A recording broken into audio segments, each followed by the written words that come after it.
C'était au mois de novembre dernier, suite à la publication de mon livre.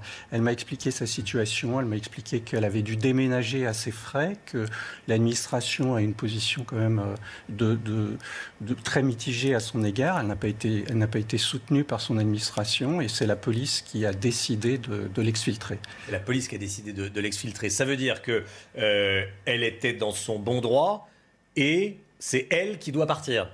Oui, en 2018, d'ailleurs, ce cours qu'elle avait déjà donné avait été validé par son inspecteur. Donc, il n'y avait absolument aucune discussion concernant le contenu, la teneur de ses propos et son positionnement en tant que professeur.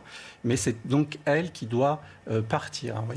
Ouais, parce qu'elle a utilisé Soprano, parce qu'en fait, quelques années auparavant, il y a des élèves qui disent, je cite, « Nous les Blacks, nous les Arabes, vous ne montrez pas nos photos ». Elle dit, bah oui, tiens, effectivement, pourquoi pas, voilà.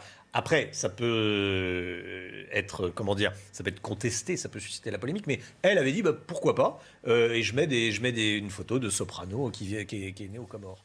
Oui, nous, les enseignants, nous sommes totalement indifférents à la couleur de peau des personnes et à leur origine. Nous sommes face à des élèves et à des personnes humaines. Ouais. Que dire du rôle de la direction dans cette histoire ? Écoutez, on retrouve finalement toujours la même position de l'administration, c'est-à-dire le pas de vaguisme. On met la poussière sous le tapis, on essaye de concilier les accusations des familles et puis la situation des professeurs. Donc on retrouve exactement le même positionnement que lors de l'affaire Paty. Il n'y a pas de position claire, c'est ça ? Non, il n'y a pas. On ménage la chèvre et le chou. C'est ça, absolument. Et donc, c'est cette enseignante qui doit finalement s'excuser et partir. Oui, parce que c'est presque humiliant d'avoir à s'excuser quand il n'y a pas de faute. Oui, l'honneur de l'enseignant... C'est humiliant. Oui, l'honneur de l'enseignant est mis en cause. Et d'ailleurs, ce n'est pas la seule enseignante à Trappes qui est menacée, oui. C'est-à-dire, il y a une autre histoire, dites-nous. Oui, au lycée de la Plaine de Naufle, dans lequel j'ai enseigné, un professeur de philosophie a été menacé en classe par une élève qui lui a dit « Sur Allah, je vais le fracasser ».